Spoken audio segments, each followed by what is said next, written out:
I hate to say this, but you are looking at a live picture of something that's actually happening. The destruction of the East Wing of the White House. Demolition taking place right now at the White House on Donald Trump's orders to make space for Donald Trump's 90,000 square foot ballroom. That number doesn't even make sense if you're a human living on Earth 1, but it is bigger than everything that is on the complex now, almost twice as big. Our colleague Vaughn Hilliard first reported on Monday on this show that the entire East Wing will be torn down in this demolition. We're now seeing what that means and what that looks like. And to say these are upsetting views of the destruction of the people's house might be an understatement. If you've ever been to Washington on a field trip or wanted to go after watching Forrest Gump or The American President or the movie Dave, or just thought it was one of those things that would kind of always be there. New York Times is reporting this hour that the demolition will be done. They'll be done destroying the East Wing by the end of the weekend. It is a reversal even from what Donald Trump had promised to do to the structure of the White House in service of his own vanity project. Watch. It won't interfere with the current building. It'll be near it, but not touching it, and pays total respect to the existing building, which I'm the biggest fan of it. So even Donald Trump thought it was important to tell that lie, to say that they wouldn't touch the building that he was, quote, the biggest fan of, end quote. The National Trust for Historic Preservation is warning in a letter sent yesterday that the planned 90,000 square foot ballroom, quote, will overwhelm the White House itself, which is about 55,000 square feet. According to the White House website, all public tours are suspended indefinitely due to Trump's construction. Joining our coverage, my colleague and friend Jen Psaki. She's the host of The Briefing right here on MSNBC and her podcast, The Blueprint, where she sits down with some of the biggest names helping to shape the future of the Democratic Party. It has started its second season. Episode 3 drops today. She, of course, previously served as White House press secretary under President Joe Biden. We're also joined by MSNBC political analyst and pollster Cornell Belcher and Christy. We convinced to stick around. Jen Psaki, what do you feel watching these images? I mean, probably a lot of what you feel, Nicole, having worked in that building and walked through those hallways. And I've been thinking about that kind of cobblestone hallway you walk down if you were going on a tour of the East Wing, which is what most people do if they've been to the White House, where the walls are covered with pictures of past presidents and their families and moments in history. And there's a throwbackness to the hallway, which is what the beauty of it is, right? And you can see out to the garden that often the First Lady sits in. You can see out to the White House lawn.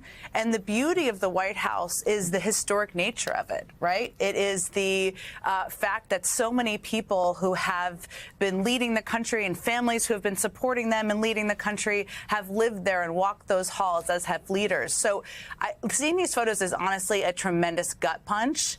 It makes me so sad for the people who won't be able to see it, who haven't seen it. And it's just, to me, it's kind of one of the most physically destructive things that Trump has done, obviously.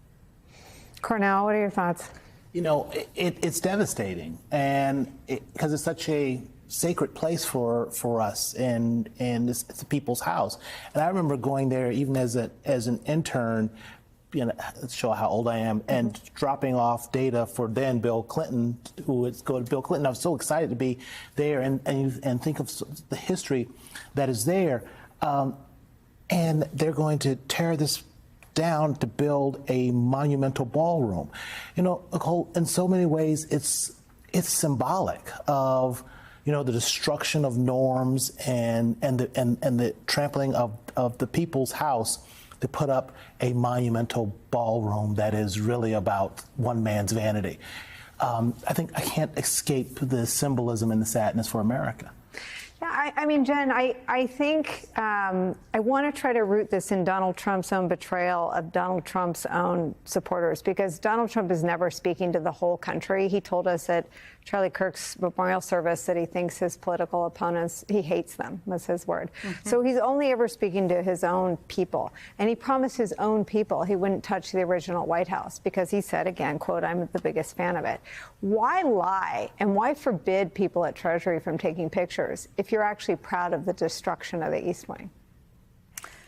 Because he thinks people will follow him, and because it's, as Cornell just said, a vanity project. I mean, look at what he's done to the Oval Office. I look at pictures of the Oval Office and the gold ordained or ornamentedness of that, and it's horrifying. But that is all about boosting the fragile, small ego of Donald Trump. And the grandioseness of this ballroom he wants to create is about him being able to show that off. He's like a little fragile boy who needs to have big toys. So why did he lie to his supporters? I think he's lied to his supporters, as you know, as you've covered, as I've covered before. It doesn't matter because he assumes they're going to follow him, and he just needs to pad his ego to that. To him, it's more important than staying true to his word. Cornell, there's also the matter of how this is paid for. He took corporate donations. So all those corporations, I should disclose, they include our parent company, Comcast, are party to the destruction of the East Wing of the White House. And again, you can't escape the symbolism of again, this not being about the people and the people's house, right? It is corporations, big, large, powerful corporations piling in, and for a vanity project for one man. Not improving any improvement or anything that's about the American people. And by the way, at a time when, there's a story in the Virginia Pilot today, about how, federal workers, where, a lot of federal workers are in Virginia, are now lining up for unemployment because these families are struggling because the government is shut down and prices are soaring.